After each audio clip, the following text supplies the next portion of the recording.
अस्सलाम नाज़रीन किराम, मुल्क के हालात दगरगू हैं। सुबह शाम आसमान रंग बदलता है, ज़मीन करवटें लेती है। कभी मईशत का रोना रोते हैं, कभी कानूनी जंग जो लड़ी जा रही होती है उसके असरात का जायज़ा लेते हैं। कभी मुल्क में जमहूरियत का मुस्तक़बिल के बारे में सोचते हैं। कभी इस बात पर गौर करते हैं कि जो सैलाब आए हैं, ये सैलाबों से हम बच भी सकेंगे कि नहीं बच सकेंगे। क्या हमें इतनी कैपेसिटी है, दुनिया हमारी मदद कर रही है कि नहीं कर रही।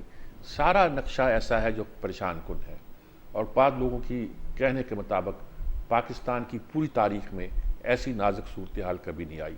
ना इकनॉमिकली आई है, ना पोलिटिकली आई है। कभी इकनॉमिकली आई है तो हमारी पॉलिटिक्स मजबूत हुआ करती थी। आज पॉलिटिक्स का ये हाल है कि कोई दो लोग साथ बैठने को तैयार नहीं है जी, और मामला जो है किसी के बस में नज़र आता नहीं है। क्या सूरत हाल है इस सारे मामले पर? स्पेसिफिक सवालात बहुत हैं। मईशत पे करूँ बेशुमार हैं, कानून पे करूँ बेशुमार हैं, इमरान खान के मुकदमा को मामलात हैं, दूसरे हैं, और बहुत से मामला किए जा सकते हैं।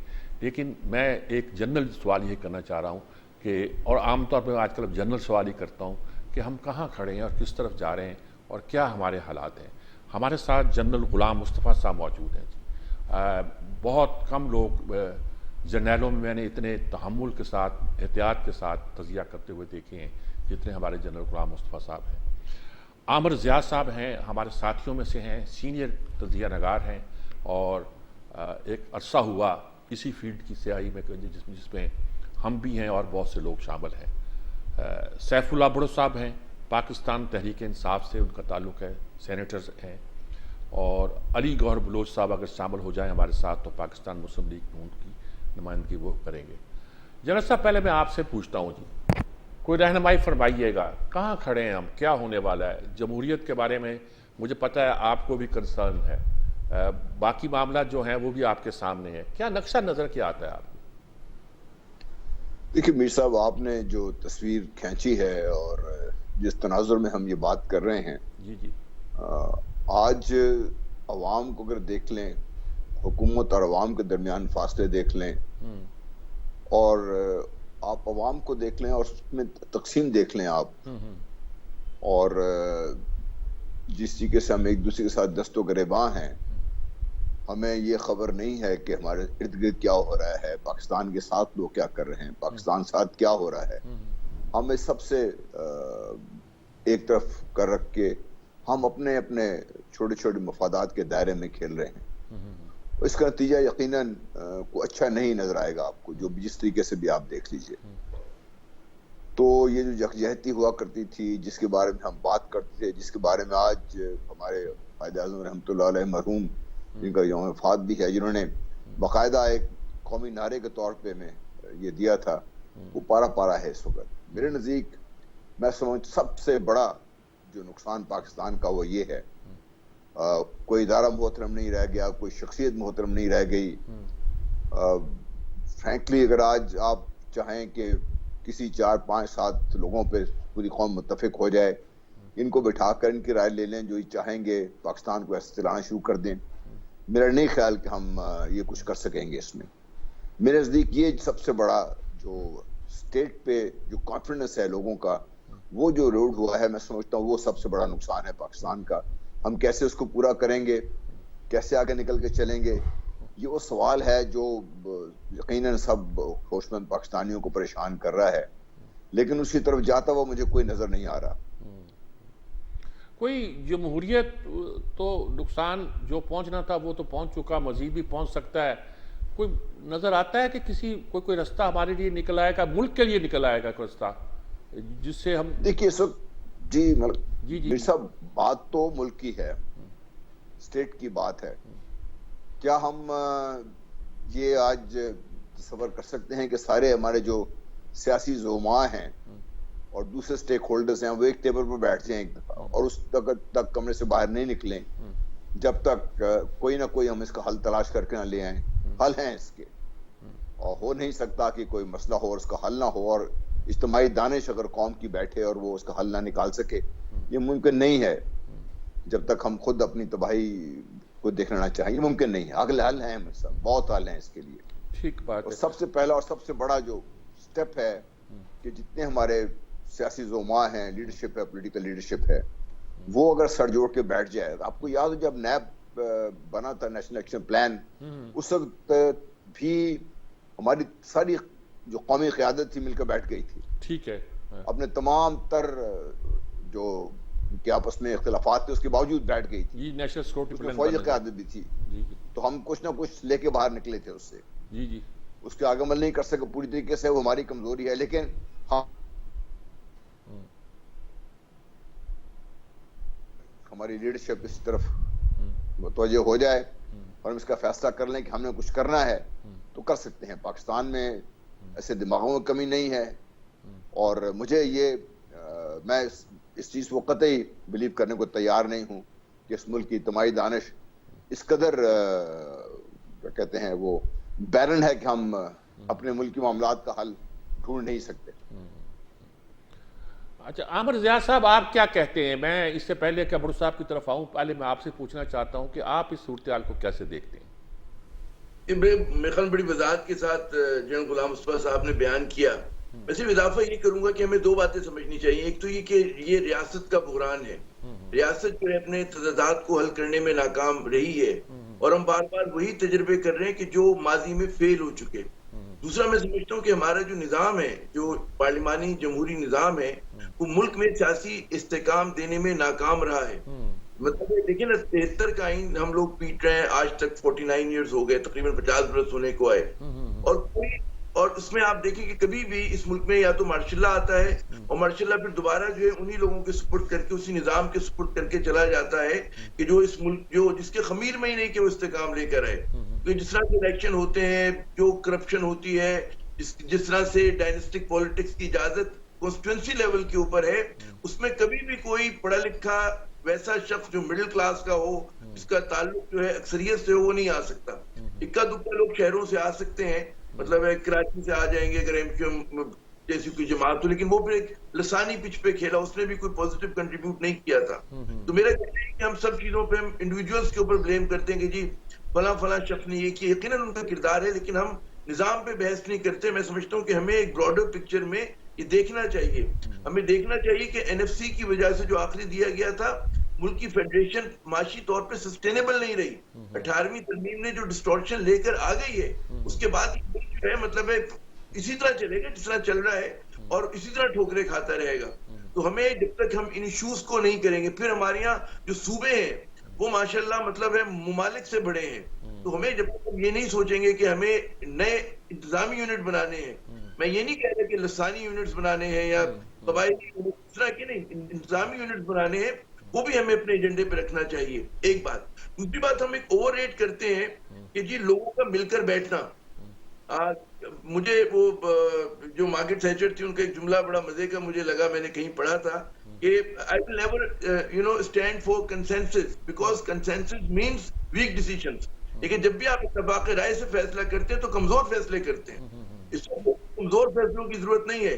यहाँ पर वोट फंसी हुई है, किसी एक साइड को जीतना चाहिए, किसी एक और मुकम्मल तरह से जीतने चाहिए ताकि मुल्क को एक धारे पे डाल सके। हम जब कॉम्प्रोमाइज फैसले करते हैं तो खराबी होती है। फिर एक और बात है कि किनको हम बिठाने की बात कर रहे हैं। देखिए, अभी जो तकसीम है बड़ी वाज़ेह है। अवाम की नजर में जिस वक्त हुक्मरान शराफिया है और जिस वक्त मुसल्लत है हमारे मुल्क के ऊपर, उनके बारे में सवालिया निशान है। अब वो बेशक आप कहें कि जी करप्शन केसेस अभी उनके चल रहे हैं और उसके ऊपर अभी साबित कुछ नहीं हुआ, लेकिन मैं अवामी परसेप्शन की बात कर रहा हूँ। अब तो हुक्मरानों पे भी केस हो गए, हुक्मरानों के ऊपर। मैं आपको ये हालत बताऊं कि हुक्मरानों पर अब जो अपोजिशन है उस पर भी केस हो गए, सब पर है। मगर मैं ये कह रहा हूं कि अभी जो हुक्मरान है, अभी मैं आपको सिर्फ एक मिसाल देता हूँ, कराची में एक बहुत बड़ा इलीट क्लब है, उन्होंने बहुत सारे पैसे जमा किए सैलाब ज़दगान के लिए। तो किसी ने तजवीज दी कि जी आधे पैसे हुकूमत सिंध को दे दे और आधे जो है वो फला को दे दे। तो वहां पे कहा कि नहीं, हुकूमत सिंध को हम नहीं देंगे, भरोसा नहीं है। ये मैं कोई मुबालगा राय नहीं कर रहा, मैं उस क्लब का नाम नहीं डिस्क्लोज करूंगा। ये आलम है लोगों के, कहते हैं ना कि डिस्ट्रस्ट का। और इसीलिए आप देखिए प्राइम मिनिस्टर उस रिलीफ फंड में आम आदमी कितने पैसे दे रहा है और क्यों नहीं दे रहा। उसकी वजह है कि लोग इन पे भरोसा नहीं करते और आप समझते ही नहीं, टाइम टेस्टेड फेल्ड लोगों को आप इनके जरिए हल लेकर आएंगे तो नहीं हो सकता। पाकिस्तान के सिस्टम को रीसेट करने की जरूरत है मेरी नाचीज राय में। अच्छा ठीक है, सैफुल्लाह भुट्टो साहब, सेनेटर साहब, आप क्या कहेंगे आप सारी सूरत हाल के बारे में कि कोई रास्ता नजर नहीं आता, कैसे रास्ता तलाश किया जाए?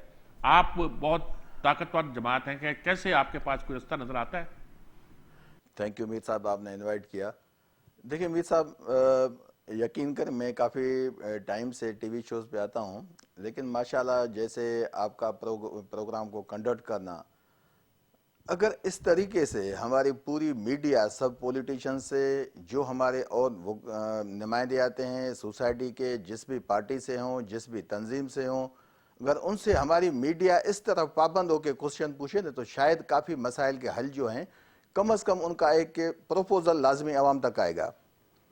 अभी देखें, आप जब भी टीवी टॉक शोज़ में जाएं ना, तो वहाँ बाकायदा एक सेट क्वेश्चन होते हैं, पूछे जाते हैं। आपने माशाल्लाह ज़बरदस्त सवाल किया है। देखें, इससे हल है, सिर्फ हम अगर पाकिस्तान के सराउंडिंग में जो हमारे कंट्रीज़ हैं उनके आप हालात देखें कि वहाँ क्यों नहीं कभी भी इलेक्शन, जब भी इलेक्शन होते हैं तो उस पर क्यों नहीं कोई एहतजाज होता है, क्यों ऑब्जेक्शन नहीं उठते? आप जाएं, बांग्लादेश हमारा हिस्सा था, हमसे अलग हुआ। कभी आपने सुना है कि बांग्लादेश में कोई इलेक्शन हुआ, उस पर मोस्टली कोई पार्टीज ने ऐसे कोई फटा किया हो आपस में या अपोज किया हो? इंडिया आपके सामने है, इंडिया की पॉपुलेशन हमसे ज़्यादा है। 1947 तक वो हमारे साथ था, एक ही मतलब मुल्क था। उसके बाद हमें आज़ादी मिली। तो इंडिया में जब भी इलेक्शन हुए हैं तो मोस्टली आपने नहीं देखा होगा, दुनिया हंसती है हम पाकिस्तानियों पे, पाकिस्तानी ये जो हमारे, देखिए यहाँ बड़ा फुकदान है कि ये सारे जो हमारे डिपार्टमेंट हैं, जिन जिन की अपनी जिम्मेवारी है, उसमें इलेक्शन कमीशन आ गया, उसमें पार्लियामेंट आ गई, उसमें जुडिशरी आ गई, उसमें और जो हमारे यहाँ कितनी हमारे पास मिनिस्ट्रीज हैं। देखें, हर अगर मिनिस्ट्री, हर अगर डिपार्टमेंट अपना अपना काम, अपने जो परमिजिबल लिमिट्स हैं और जो कानून ने उनको इजाज़त दी है उसके मुताबिक चलें, तो मैं नहीं समझता कि पाकिस्तान का कोई भी पॉलिटिकल आदमी उन पे ऑब्जेक्शन करेगा। मैं छोटा सा मिसाल आपको दे दूं।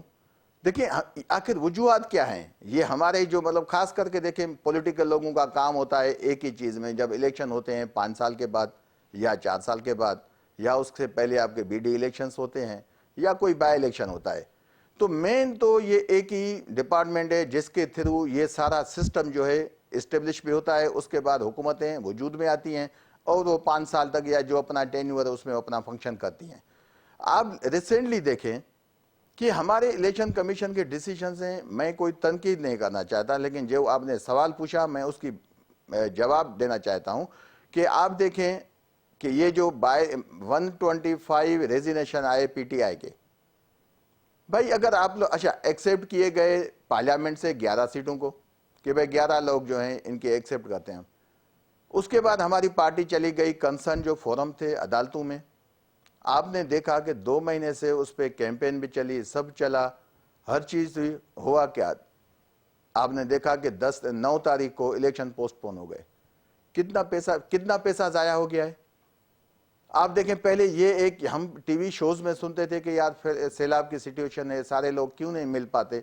तो देखें, बात है कि जब इलेक्शन कमीशन को ये इल्म में नहीं था कि सैलाब है, हम इलेक्शन को उसी वक्त पोस्टपोन कर देते, या वो पार्लियामेंट के स्पीकर को पाबंद करता कि भाई आपके पास 125 इस्तीफे आए हैं, जो प्रीवियस स्पीकर था वो अप्रूव करके गया है, ठीक है, उसको वो नॉर्मली देखे। वो अमर साहब, वो एक अलग बहस है। मैं आता हूं, मैं उसी पे मैं आपकी तरफ दोबारा आता हूं। इफ्तिखार अहमद साहब हमारे बहुत नामवर तजिया नगार हमारे साथी, वो मौजूद है हमारे साथ। मैं उनसे भी दरख्वास्त करूंगा कि इफ्तिखार साहब अस्सलाम वालेकुम।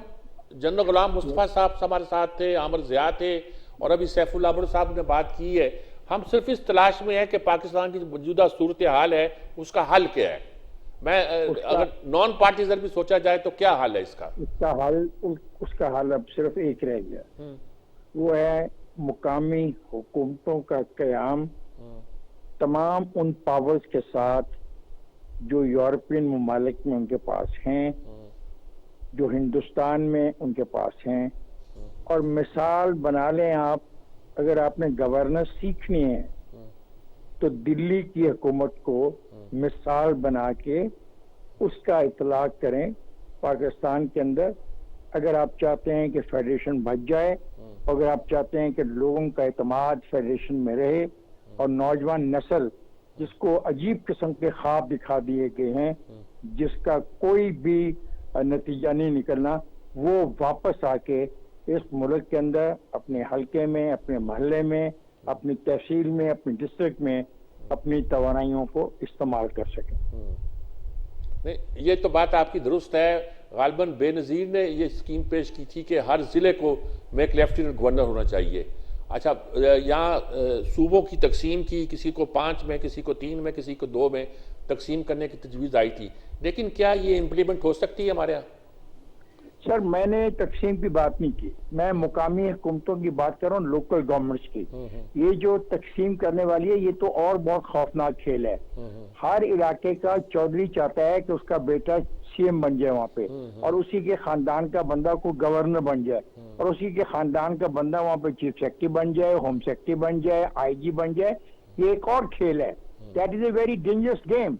उसका लोगों को फायदा नहीं होना, आम आदमी को फायदा नहीं होना। आम आदमी को फायदा तब होगा जब वो मुकामी हुकूमतों में अपने फैसले खुद कर सके, वो तय कर सके कि उसके जो फंड जनरेट कर रहा है अपने इलाके से, उसको कहाँ खर्चना है और कैसे खर्चना है, ये फैसला उसका होना चाहिए। तभी हम जो तकसीम मुल्क में कर चुके हैं खौफनाक, इससे हम बच जाएंगे।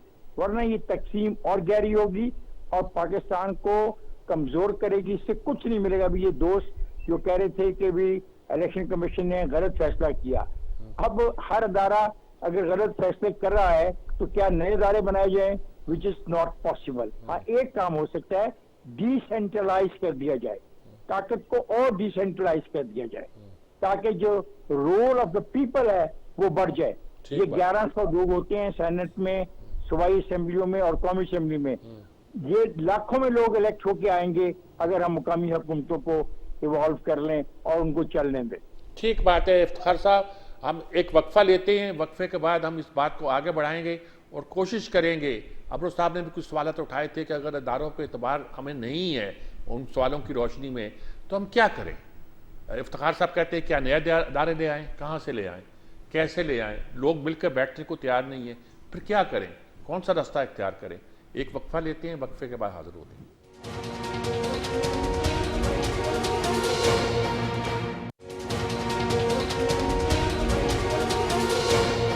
आपने आज गुफ्तगू सुनी, कोशिश तो सब यही कर रहे हैं कि किसी मसले को किसी हल पर पहुंचने की कोशिश करें, लेकिन लगता है कि जो मसाइल पाकिस्तान के अंदर है, तो क्या लोग बैठ सकते हैं साथ, क्या कोई नई सूरत निकाली जा सकती है। वो कहते हैं कि इदारे नहीं है, वो कहते हैं इदारे बन नहीं सकते, वो कहते हैं कि अगर हम कोशिश करें इस मुल्क में डिसेंट्रलाइज करने की पावर को, इफ्तिखार साहब ये कहते हैं, तो शायद उसका हल निकल आए। क्या कोई हल है, कुछ समझ नहीं आ रहा। जनरल साहब से, जनरल गुलाम मुस्तफा साहब, आप क्या कहेंगे। सारी गुफ्तगू आपने सुनी, पहले तो आपने तमहीद बांधी थी, लेकिन अब तमहीद की बजाय ये सब कुछ जो गुफ्तगू है उसकी रोशनी में आप बताएं कि क्या किया जाए।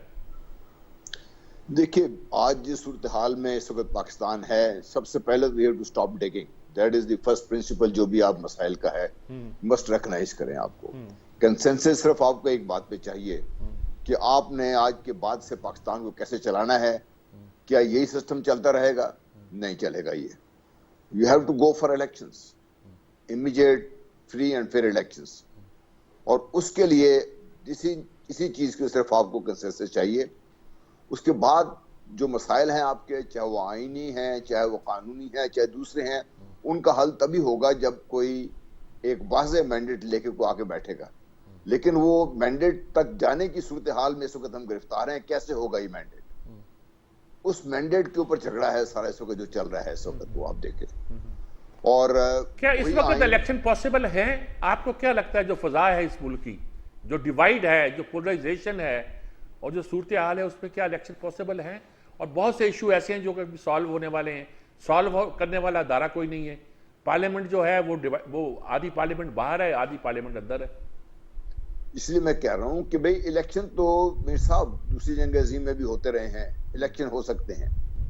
इलेक्शन ना होने का कोई मुझे वजह नजर नहीं आती है, क्योंकि जब तक आप वो नहीं करेंगे, क्लियर मैंडेट नहीं होगा, somebody मतलब जो आएगा वहां पे बैठा हो, क्लियरली लोग उसके साथ खड़े हों, और खड़े होकर जब वो कोई फैसले करे तो फैसलों को कबूल करें, उसके बाद सारी सूरत हाल मुमकिन है। आप डिसेंट्रलाइजेशन पावर आपके आइन में है, आइन के दाद अपनी जगह, और वो डेफिनेटली वो भी सॉल्व करने वाले हैं आपके।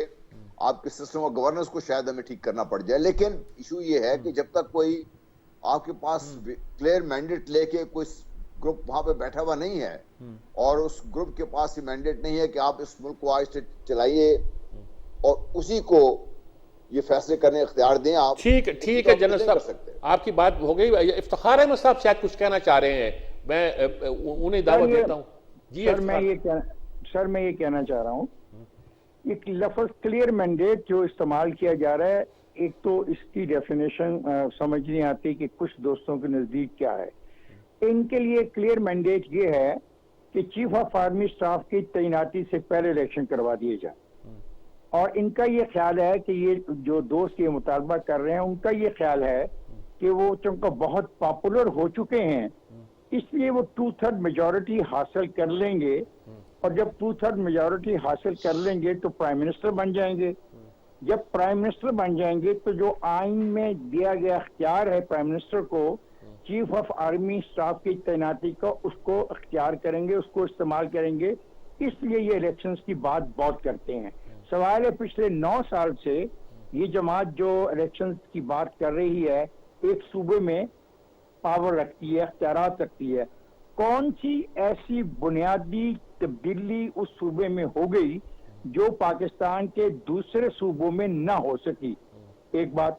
दूसरी बात है कि फर्ज करें आज 11 सितंबर को हम इलेक्शन अनाउंस कर देते हैं, तो इलेक्शन होंगे 3 महीने के बाद, 11 सितंबर से 11 अक्टूबर, 11 अक्टूबर से 11 नवंबर, 11 नवंबर से 11 दिसंबर। इस दौरान वो तैनाती हो जानी है, वो टेन्योर उनका मुकम्मल हो जाना है।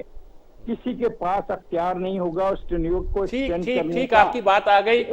आपका जो जुमला बोतला जब बहुत इंपॉर्टेंट है, आमिर ज़िया साहब क्या कहेंगे आप इसको? ये एक मसला है जिसको हम बात करते हुए जिसको अवॉइड करते हैं, लेकिन ये मसला पैदा बीच में हो जाता है। मुहतात होकर भी बात की जाए तो कैसे की जाए? क्या अब वो उनको अंदाजा नहीं हो रहा कि वो वक्त गुजर गया है? पहली बात हुई कि ये एक मुतनाज़ा हुकूमत है और लेजिटिमेसी और क्रेडिबिलिटी लैग करती है, तो कोई भी फैसला करेगी, कोई भी कानून साजी करेगी, कोई भी अपॉइंटमेंट करेगी, उसके ऊपर एक साया होगा, बड़ा तारीख साया होगा। साया जरूर होगा लेकिन वो कॉन्स्टिट्यूशनल होगा। साया जरूर होगा लेकिन वो फैसला आईनी होगा। सुकून से सुनिए, अब हमें भी बोलने का मौका दें। मतलब चलिए आमिर ज़िया साहब आप बात कर ले पूरी। तो मैं कह रहा हूँ कि ये बहुत जरूरी है। दूसरी बात है कि इसका हल यही हो सकता है कि आप केयर टेकर गवर्नमेंट जो है वो जल्द से जल्द लेकर आए, और बेशक वो केयर टेकर गवर्नमेंट जब आती है तो उसके बाद उसको एक जुडिशरी के जरिए उसको जरा से एक्सटेंडेड पीरियड दे दें, और वो यानी कि आप एक लंबी केयर टेकर गवर्नमेंट चाहते हैं, बांग्लादेश मॉडल। आपको अभी जो हालात है 5-6 महीने लगेंगे इलेक्शन में जाने में, इतना वक्त लगेगा। आप कहीं 3 माह कहता है केयर टेकर गवर्नमेंट को, लेकिन क्योंकि सैलाब की सूरत हाल है और बहुत क्राइसिस है, तो आपको जरा से एक वाकई गैर जानिबदार केयर टेकर गवर्नमेंट लेकर आए और इलेक्शन कराएं, और उसके बाद खुदा करे कोई 2/3 मेजोरिटी के साथ आए और इस मुल्क में स्ट्रक्चरल चेंजेस लेकर आए, जिसकी बड़ी जरूरत है। इफ्तिखार भाई ने बिल्कुल सही कहा कि जी हमारा जो 3rd ईयर ऑफ डेमोक्रेसी है बिल्कुल मजबूत होना चाहिए, लेकिन कौन उसके कहते हैं राह में, कहते हैं ना, दीवार की तरह खड़ा हुआ है और खड़ा रहा है। इन्होंने बात की कि जी दिल्ली से हम सीखें या हम यूरोप से सीखें या फला जगह से। हमें तो मुशर्रफ साहब का दौर था, उसमें बड़े अच्छा उन्होंने कानून साजी की थी इस मामले के अंदर, 2/3 ये जो 3rd ईयर को स्ट्रॉन्ग करने की, उससे फायदा भी बहुत हुआ था। लेकिन फिर उसी को पूरे के पूरे सिस्टम को खुद कुछ उन्होंने लपेटा, आने वालों ने बिल्कुल लपेट दिया। तो हमारे पास हमें देखने की भी जरूरत नहीं, हमारे पास तो है वो सारी बुनियादें, लेकिन उससे पहले जब तक आपका सेंटर सही नहीं होगा, आपका मरकज सही नहीं होगा, आपका ना सूबा सही हो सकता है ना आपकी 3rd ईयर सही हो सकती है। ठीक है। असल बात पाकिस्तानी खेलने को चांद नहीं मांगते, पाकिस्तानी अरस्तू और बुकरात नहीं मानते। हम कहते हैं भाई एक कुछ कॉमन सेंस रखने वाले लोग आ जाएं, लोगों को फैसला करने की इजाजत दी जाए, असल चीजें चाहते और छोटी सतह पर दी जाए। बिल्कुल ठीक बात है। ये ख्वाहिश है वोटर्स की, ये बात समझ में आती है। अर्बन एरियाज की, देही इलाकों में भी ये पैगाम जा चुका है, आप इलेक्शन करा लें, दूध का दूध पानी का पानी अलग हो जाएगा, कोई इतना बड़ा मसला नहीं है। अच्छा, इलेक्शन से ठीक, मैं आता हूँ आपकी तरफ, फिर आता हूँ सेंट्रल अब्रोड साहब, आप क्या कहेंगे? सारी गुफ्तगू आपने सुनी, अब देखिए इस पे कुछ नए ट्विस्ट आ गए हैं, यानी कि ये कहा जा रहा है कि छोटी सतह पर किया जाए या कैसे किया जाए, पार्लियामेंट पे एतबार नहीं है, किसी पे नहीं है, और क्या आप क्या इस सारी गुफ्तगू पे कहते हैं? मीर साहब देखें, पहली बात तो ये है कि जो आपका एग्जिस्टिंग सिस्टम है, पहले उसमें तो आप उसकी पोजीशन तो इस लेवल पे लाएं कम से कम कि सब पार्टीज उस पर एतमाद तो करें। जैसे मैंने पहले कहा, पहले वो बात आधे में रह गई। आप मुझे ये बता दें कि हम क्यों नहीं उस पर एतबार करते, वो जो मतलब इस वक्त हमारा सिस्टम है, हम उनको क्यों नहीं पाबंद करते कि हर जो डिपार्टमेंट है वो अपनी अपनी ड्यूटी सही तरीके से वो निभाए। अच्छा, हम आ जाते हैं पसंद नापसंद पे ना कि डिसीजन है। आप देखें, अभी उस पर डिटेल में जाएंगे तो बात और साइड पे चली जाएगी ना। इफ्तिखार साहब ने बड़ी ज़बरदस्त बात की कि ये लोकल बॉडीज़ जो सिस्टम है, लोकल लेवल पे ये जो तहसील यूनियन काउंसिल लेवल तक जब तक कोई शेयर आप नहीं करेंगे पावर्स, तो तभी, क्योंकि मसाइल ही गाँव से स्टार्ट होते हैं ना। गाँव है, उसके बाद आपके यूनियन काउंसिल है, फिर तहसील है। लेकिन आप देखें उसके तरफ सबसे पहले जो स्टेप उठाया था, हम नॉर्मली काफी ऐसे जो हमारी हुकूमतें आई हैं जो मतलब सिविलियन से हट के उस पर तनकीद भी करते हैं, लेकिन आप इस चीज को मेरे ख्याल में सेकंड भी करेंगे कि जो 2002 में परवेज मुशर्रफ साहब ने पहले ये कानून जो है अनाउंस किया कि ये जो डिस्ट्रिक्ट हैं उसमें नाजिम बने। पहले डिस्ट्रिक्ट के हेड बनते थे, लेकिन उनका प्रोसीजर और था। ठीक है। फिर उन्होंने तहसील लेवल पे बनाए। आजकल आप देखते हैं टीवी टॉक शोज में, पार्टीज में, प्रेस कॉन्फ्रेंस में परवेज मुशर्रफ साहब को लोग जो है ना वो अपने पॉइंट ऑफ व्यू से उनको तनकीद का निशाना बनाते हैं। लेकिन ये पहला एडमिनिस्ट्रेटर था जिसने, आपने देखा कि 30% सीट्स इन्होंने अनाउंस की लेडीज की और माइनॉरिटीज की। आप इसके गवाह हैं। और इस वक्त जो एग्जिस्टिंग जो सीट्स हैं पार्लियामेंट में, वो तो उसकी बिल्कुल सबूत है, वाज़ेह कि ये पहले तो 3 या 4 सीटें होती थी हर सूबे से। नेशनल लेवल पे नेशनल असेंबली में 4-5 लेडीज की स्पेशल सीट थी। आज 30 सीट्स हैं, 30% सीट्स हैं। ठीक बात। तो देखें उसको हमने कब अप्रिशिएट किया उसके सिस्टम को। हाँ, जहां खराबी पैदा होती है ना, हमें उसको देना चाहिए। जैसे आमिर ज़िया साहब ने कहा कि जी 18 अमेंडमेंट के बाद NSC अवार्ड के मतलब जो डिस्ट्रीब्यूशन हुई उसके बाद मसाइल बढ़े। मैं हकीकत बताऊं, आप ये पंजाब से पूछें, सिंध से पूछें, KPK से, बलोचिस्तान से, 18 अमेंडमेंट में ज्यादातर चीजें वो सूबों के लिए अच्छी हैं। जो डिपार्टमेंट वफाक के पास थे, वफाक ने वो हैंड ओवर के सूबों को। वहां मसला क्या हुआ? मसला ये हुआ कि वो इम्प्लीमेंट नहीं हुआ। फिर ये भी तो हुआ कि सूबों ने आगे नहीं पास ऑन की ना। मैं आता हूं, मुझे बस 2 मिनट आपका टाइम चाहिए। सूबों ने इम्प्लीमेंट नहीं किया। जब सूबों को वो अख्तियारात मिले, फंड्स मिले, तो उन्होंने उसको मिसयूज किया। अभी जैसे इफ्तिखार साहब ने बात की, मैंने पहले ही, आपको याद होगा जब आपने मुझसे क्वेश्चन पूछा तो मैंने ये कहा कि शायद अगर ये हमारी सोच ओवरऑल एक हो कि हमें मुल्क के मसाइल हल करने हैं तो शायद हम किसी नतीजे पे पहुंचे। देखें, उन्होंने KPK का मिसाल दिया कि जब वहां 2018 से 9 साल हो गए गवर्नमेंट है। तो मैं आपके प्रोग्राम में जल्दी से एक ब्रेक देनी होगी। KPK में आप देखें, KPK में हेल्थ कार्ड, वो पहली गवर्नमेंट है PTI की, जब उनकी सूबे में हुकूमत आई तो उन्होंने 2018 के बाद जल्दी उसको अनाउंस किया। पुलिस की आप उनकी देखें, रेवेन्यू आपके सामने है, ओवरऑल हेल्थ डिपार्टमेंट है। आप कहते हैं कि आप सिंध में आ जाएं, आप सिंध में आ जाएं जहां 15 साल हुकूमत को हो गए, उनको टेंट नहीं थे। वो तो लोगों को टेंट नहीं दे पा रहे। इस पे हम आते हैं। आपकी बात समझ आ गई, लेकिन असल मसला यही है कि जो इख्तियार सूबों को देने चाहिए थे वो सूबों के बाद नीचे जाने चाहिए थे, वो नहीं गए। मेरा बात ये है, एक बाप भी जब अपने घर में 5 उसके बेटे होते हैं, उनमें अगर एक बेटे की साइड लेगा, चाहे वो गलत होगा, तो वो 4 बेटे उसके साथ भी नहीं बैठते। ठीक है, मैं अब्दुल साहब आपकी तो दोबारा आता हूं। मुझे एक वक्फा लेना है, वक्फा लेते हैं, वक्फे के बाद इस बात को कंक्लूड करने की कोशिश करते हैं। इफ्तिखार साहब ने एक अच्छा सवाल उठाया कि आप छोटे लेवल पर पावर दें, मसाइल पैदा हुए, सूबों को नहीं दिया गया। इलेक्शन का इस वक्त जो कॉन्स्टिट्यूशन मसला है वो यही है कि यही हुकूमत है, यही निज़ाम है, इसी के साथ चलना है। कुछ लोगों का ख्याल है कि नहीं, इसको बिल्कुल और तरह कर दिया जाए। फिर ये भी इशारा हुआ कि तैनाती होनी है, लेकिन मेरा ख्याल है वो वक्त तो गुजर गया। अब तो वो अगर हम जल्दी से जल्दी भी इलेक्शन कराएं तो वो तारीख जो थी वो तो अब आगे गुजर गई है जी। एक वक्फा लेते हैं, वक्फे के बाद हाजिर होते हैं।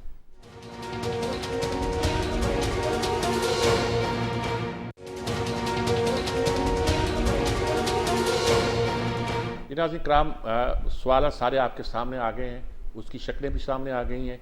वक्त बहुत कम है, इसलिए मैं तेज़ी के साथ बगैर किसी बहस के, बगैर किसी तबदील के आगे बढ़ता हूँ। सबसे पहले जनरल साहब से पूछता हूँ, जनरल गुलाम मुस्तफ़ा साहब से। जनरल साहब, सारी गुफ्तगू आपने सुनी और उसमें बहुत से सवाल आपने उठाए थे। आप क्या कहते हैं कि आप आखिर में कंक्लूड कैसे करेंगे? मैंने कहा कि वक्त बहुत कम है, आप कंक्लूड करना चाहें तो कैसे कंक्लूड करेंगे? देखिए, हमारे आइन ने लोकल बॉडीज को भी एम्पावर किया था, लेकिन हमने उसको आगे लेके जाने की कोशिश ही नहीं की। कसूर हमारा है। नंबर 2, तैनाती आज नहीं कल नहीं कोई ना कोई गवर्नमेंट करेगी, उसमें हमें कोई झगड़ा करने की, उसमें बहस करने की जरूरत नहीं है।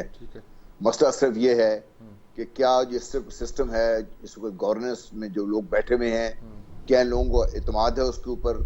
आप देख रहे हैं कि बहुत कम लोग इत्मीनान कर रहे हैं, तो फिर हाल क्या है? लेट्स गो फॉर इलेक्शंस, कराएं आप इलेक्शन। वो कहते हैं कॉन्स्टिट्यूशन यही है कि यही करवा सकते हैं इलेक्शन, कोई और नहीं करवा सकता। आप क्या कहते हैं? कोई आके कह देता है कि जी हमें इलेक्शन कमीशन पे एतबार नहीं, कोई कुछ कह देता है, कुछ कह देता है, कुछ देखिए, वो सब है। बात करते रहेंगे, आप इसके बावजूद शुरू से इसके बावजूद भी इलेक्शन कराए जाएंगे, आपकी ये थियरी है। इफ्तिखार साहब क्या कहेंगे आप? सर, कॉन्स्टिट्यूशनल ये इलेक्शन को अनाउंस कौन करेगा? फिर हम एक अनकॉन्स्टिट्यूशनल काम करना चाहते हैं, आपकी मर्जी है, हम आपको रोक तो नहीं सकते। दूसरा तरीका ये है कि गुजरांवाले में मैं तवक्को कर रहा था सारे पाकिस्तान को ब्लॉक करके इलेक्शन का मुतालबा किया जाएगा। Mir sahab, you are witness of the PNA movement, उससे बड़ी तहरीक नहीं चल सकती। ठीक है, उसका नतीजा क्या निकला? मेरा ख्याल है लोगों को स्टडी करना चाहिए, पढ़ना चाहिए। वो मसला भी इलेक्शन का था, एक इलेक्शन हुआ, तस्लीम नहीं किया गया कि हम सूबाई इंतखाबात का बाइकाट करते हैं, और नतीजा में क्या हुआ आपके सामने है। इलेक्शंस होंगे अपने वक्त पर, और जिस मकसद की खातिर दबाव डाला जा रहा है, मेरे ख्याल में वो गुजर गया, वो वक्त निकल जाएगा। सो झगड़ा ना करें। और ये रवैया गलत है कि मैं इन चोरों के साथ नहीं बैठना चाहता, मैं इन कुत्तों के साथ नहीं बैठना चाहता, मैं इन बिल्लों के साथ नहीं बैठना चाहता, मैं इन बदमाशों के साथ नहीं बैठना चाहता। जमहूरियत में ऐसा नहीं होता। जुल्फिकार भुट्टो की फांसी के बाद उसकी बेटी ने पार्लियामानी डेमोक्रेसी के अंदर रह के फाइट की थी, पार्लियामानी डेमोक्रेसी से बाहर बैठ के फाइट नहीं की। ठीक, इफ्तिखार साहब बात ठीक है, वक्त बहुत ही कम है। आमिर ज़िया साहब, आप क्या कहेंगे? अगर मैं कहूँ कि कंक्लूडिंग रिमार्क्स दें तो क्या देंगे आप? कि एक जो वे फॉरवर्ड है वो यकीनन इंतखाबात हैं। उसके साथ साथ अगर जाहिर है कि ये वाला पॉलिटिकल डिस्पेंसेशन खुद तो तैयार होगा नहीं, इनके मफादात हैं, तो उसमें इदारों को अपना किरदार अदा करना पड़ेगा। उनको देखना चाहिए कि पाकिस्तान इस तरह की इनस्टेबिलिटी का मुतामिल नहीं हो सकता। आप समझते हैं अगस्त तक की सूरत हाल रहेगी? अच्छा, आप कहते हैं इदारों को किरदार अदा करना पड़ेगा, यही कहना, यानी कि एस्टैब्लिशमेंट को किरदार अदा करना पड़ेगा, इलेक्शन कराने पड़ेंगे। अगर नहीं होते, हम अगस्त तक इफ्तिखार साहब कहते हैं कि ये गैर जमहूरी बात होगी। ये जमहूरियत कोई वो नहीं है, खुदा ना खास्ता कोई जमहूरियत पाकिस्तान ज्यादा अहम है। ये मगरबी जमहूरियत हमारी नहीं चल के दे रही पार्लियामानी, इससे बड़े मसाइल। चलिए, बिल्कुल ठीक बात है। सैफुल्लाह भुट्टो साहब, आप कैसे कंक्लूड करेंगे बात को? बिल्कुल वक्त कम रह गया मेरे पास। मीर साहब, देखें, सिंपल चीज़ है ना, ये तो कोई पॉलिटिकल पार्टी का बंदा कह सकता है कि नहीं ये इस हुकूमत को कंटिन्यू करना चाहिए और इलेक्शन अपने टाइम पे होंगे, जैसे इफ्तिखार साहब ने कहा। भाई बात ये है कि इस सूरत हाल में जहां कहते हैं करवा लें, लेकिन ये अनकॉन्स्टिट्यूशनल हो गए। जैसे मुल्क में मुल्क में जितनी अनसर्टेनिटी है, देखें, जब तक आप फेयर जो है ना, ये लोग नहीं आएंगे, सब मिलके बैठे, सारी पार्टीज बैठ के। अभी देखिए अजीब है ना, अगर सिटिंग गवर्नमेंट चले, आपको बैठना भाई पड़ेगा। मैं आता हूँ, पीएम निगरान केयर टेकर पीएम कौन अनाउंस करेगा? लीडर ऑफ अपोजिशन और पीएम। अभी लीडर ऑफ अपोजिशन राजा रियाज बैठेगा, ये फेयर होगा? भाई इस तरीके के इलेक्शन कौन से होंगे? इस तरीके की केयर टेकर गवर्नमेंट कौन सी आएगी? नहीं होना नहीं है ना, इलीगल बैठे हैं ना मीर साहब, इलीगल बैठे हैं, इलीगल जिस तरीके से वो आए हैं। आप देखें ये इलेक्शन, देखें, सिंपल सी चीज, आपसे नहीं पूछेंगे इफ्तिखार साहब, आपसे नहीं पूछेंगे। आपके टाइम में बेनजीर साहब आपके प्रोग्राम में उठ गई थी, आपको याद होगा। आपने आपके टीवी शो में बेनजीर साहब उठ के चली गई थी, आपको याद होगा शायद। आपके कहने से नहीं होता, ये पॉलिटिकल पार्टीज के इश्यू है, पॉलिटिकल पार्टीज का अपना मौक़िफ़ है। वक्त बिल्कुल कम रह गया है और गुफ्तगू यही है कि हम ये नहीं तय कर पा रहे कि इलेक्शन कराए जाएं तो कैसे कराए जाएं, और अगर नहीं कराए जाएं तो क्या सूरत पैदा होगी। अगर एस्टैब्लिशमेंट अनाउंस कर दे तो क्या जमहूरियत की नफी तो नहीं होगी? इन तमाम बातों पर गुफ्तगू हुई है। इसका मतलब डिबेट इज ओपन। फिर कोशिश करेंगे हम इसको इस पैनल के साथ या किसी और पैनल के साथ बैठकर मसले के कोई हल ढूंढने की इजाज़त चाहता हूँ। अल्लाह हाफिज़।